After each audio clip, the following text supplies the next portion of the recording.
अगर आप दोनों का डिवोर्स हो गया तो मैं किसके साथ रहूंगी? पापा, मम्मी, बताओ ना। मेरे साथ रहेगी। तेरी कस्टडी तो मैं ही लूंगी। नहीं, अपनी बेटी की कस्टडी मैं लूंगा। इसे मेरे से कोई अलग नहीं कर सकता। अरे रहने दो आप। आपकी बस की नहीं है बेटी की कस्टडी लेना। जब देखो काम काम काम। कभी परिवार के लिए टाइम है आपके पास? हमेशा काम में लगे रहते हो। मैं अपनी बेटी की जिंदगी बर्बाद नहीं होने दूंगी। ये मेरे साथ ही रहेगी, ये फाइनल डिसीजन है मेरा। और कस्टडी तो मैं लेकर रहूंगी, तुम देखना। और अगर तुम परिवार वालों को टाइम दे देते ना तो आज ये दिन नहीं देखना पड़ता कि कोर्ट के बाहर अपनी बच्ची के सामने डिवोर्स लेना पड़ रहा है। देखिए वकील साहब, मुझे कुछ नहीं पता। कस्टडी मुझे चाहिए मतलब मुझे चाहिए। मैं अपनी बेटी को अपने से अलग नहीं कर सकता मतलब नहीं कर सकता। वकील साहब, मुझे कुछ नहीं पता। मेरी बेटी की कस्टडी मुझे चाहिए, इनको नहीं मिलनी चाहिए। अरे कोर्ट है ये, यहाँ झगड़िए मत। मैं ना सिर्फ अंदर जाकर के बात रख सकता हूँ, बाकी तो सब जज साहब की मर्जी होगी। किसे कस्टडी देनी है, बाप को या बच्ची की माँ को। अरे आप दोनों लड़े जा रहे हो। मुझसे तो पूछो मुझे किसके साथ रहना है। तो हाँ बेटा, बता ना तुझे किसके साथ रहना है। मुझे बहुत अच्छे से पता है, तुझे अपनी मम्मा के साथ रहना है ना।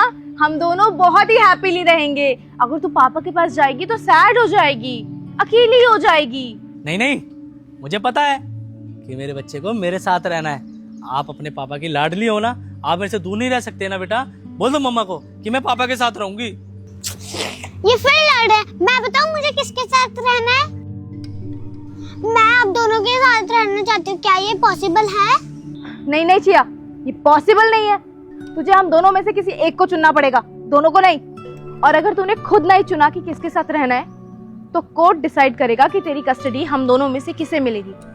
नहीं, मुझे आप दोनों के साथ रहना है। प्लीज अलग मत होइए। देखिए, आपकी बच्ची बिल्कुल सही कह रही है। हमारे यहाँ ना बहुत सारे ऐसे केसेस आते हैं। रिश्ता तोड़ना बहुत आसान है, पर उसे जोड़ना बहुत मुश्किल है। अभी कोर्ट में जाएंगे, जज साहब अपना फैसला सुनाएंगे, आप दोनों को अलग कर देंगे। होना कुछ नहीं है, इस बच्चे की पूरी ज़िंदगी खराब हो जाएगी। आप दोनों तो अलग हो जाएंगे, आप अपने जीवन में व्यस्त, मैडम जी अपने जीवन में व्यस्त। रह जाएगा इस बच्ची का, उसे कौन देखेगा? पता है क्या हो गया है, हमारे कोर्ट में ना आज की डेट में शादी से ज़्यादा डिवोर्स के केसेस हैं। वो भी सिर्फ क्यों? लोगों को अंदर ना ईगो इतना आ गया ना कि वो छोटी छोटी बातों पे लड़ झगड़ के अलग हो जाते हैं। पहले का ज़माना और था, लोग बाग लड़ते थे, झगड़ते थे, लेकिन परिवार के साथ रहते थे तो वो लोग उन्हें समझाते थे, कभी अलग नहीं होने देते थे। पर आजकल के ज़माने में लोग बाग अकेले रहते हैं और उनमें जब कोई मनमुटाव होता है तो कोई समझाने वाला नहीं होता। उसके बाद वो लोग अलग हो जाते हैं और बच्चे जैसे तैसे पलते हैं अपना हॉस्टल में। अब आप ही दोनों सोचिए ना, आप दोनों अलग हो गए, चलिए कोर्ट ने किसी एक को कस्टडी दे भी दी। मान लीजिए माँ को कस्टडी मिल गई, तो क्या मैडम जी आप इसको बाप का प्यार दे पाएंगी? या आप ही सोचिए भाई साहब, अगर आपको कस्टडी मिल गई तो क्या आप माँ का प्यार दे पाएंगे? बिल्कुल नहीं। माँ बाप होते हुए भी अनाथों की ज़िंदगी जिएगी ये। इस बेचारी की क्या गलती है इसमें? आप दोनों तो लड़ झगड़ के अलग हो जाओगे। नहीं वकील साहब, आपकी हर बात ऊपर करता हूँ, लेकिन कब तक बर्दाश्त करूंगा? इंसान हूँ, छोटी छोटी बातों पे लड़ाई झगड़ा करती है, मैं और बर्दाश्त नहीं कर सकता। मैंने फैसला कर लिया है कि मुझे इस मुसीबत से छुटकारा चाहिए। बस मैं डिवोर्स लूंगा मतलब लूंगा। हाँ तो मुझे भी कोई शौक नहीं चढ़ा है तुम्हारे साथ रहने का। मैं भी इतना अकेला महसूस नहीं कर सकती हूँ। रिलेशन में होने के बाद भी, शादी हो रखी है फिर भी मुझे इतना अकेलापन महसूस करना पड़ता है। मेरी बेटी इतनी अकेली रहती है, क्या फायदा तुम्हारा हमारे साथ होने का? डिवोर्स करो, अलग हो, जाओ अपने काम के साथ रहो, हमारे साथ रहने की जरूरत नहीं है। देखो हिमांशी, बहुत हो गया ना। तुम्हारी शिकायतें कभी खत्म होंगी ना ही मेरी। एक काम करते हैं, अलग हो जाते हैं। मैं तुम्हें और टॉलरेट नहीं कर सकता। हाँ तो अलग हो ही जाते हैं ना, हमें साथ रहना ही नहीं है।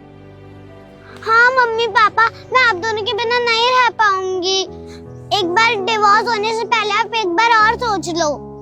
अगर मैं किसी एक के साथ रही तो मुझे दूसरे की बहुत याद आएगी और मैं आप दोनों को अलग नहीं देख सकती पापा। चलिए आप दोनों झगड़िए मत, ऐसे कोर्ट है, मैं आप लोगों को समझा ही सकता हूँ, वो भी इस बच्चे की खातिर। आप लोगों को जैसा ठीक लगे वैसा कीजिए। मैं अंदर जाकर के एक बार टाइम पूछ लेता हूँ।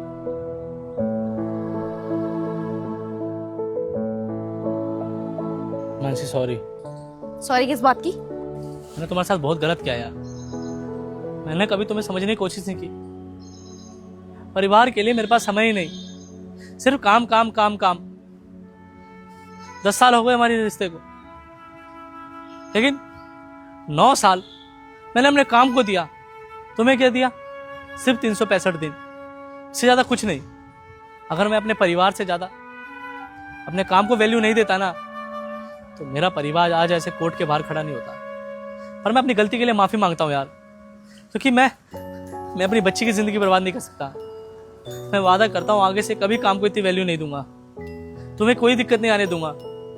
प्लीज मुझे माफ कर दो, मुझे नहीं चाहिए यार डिवोर्स, वरना मेरी बेटी हम दोनों में से किसी एक को याद करते करते ऐसी परेशान रहेगी, और मैं ये चीज नहीं देख सकता। और रोशन, मुझे भी माफ कर दो। जब भी मान लो आप काम से लेट आते थे तो हम प्यार से बैठ के बात कर सकते थे, सॉर्ट आउट कर सकते थे, लेकिन मैं भी ना हमेशा लड़ना शुरू कर देती थी।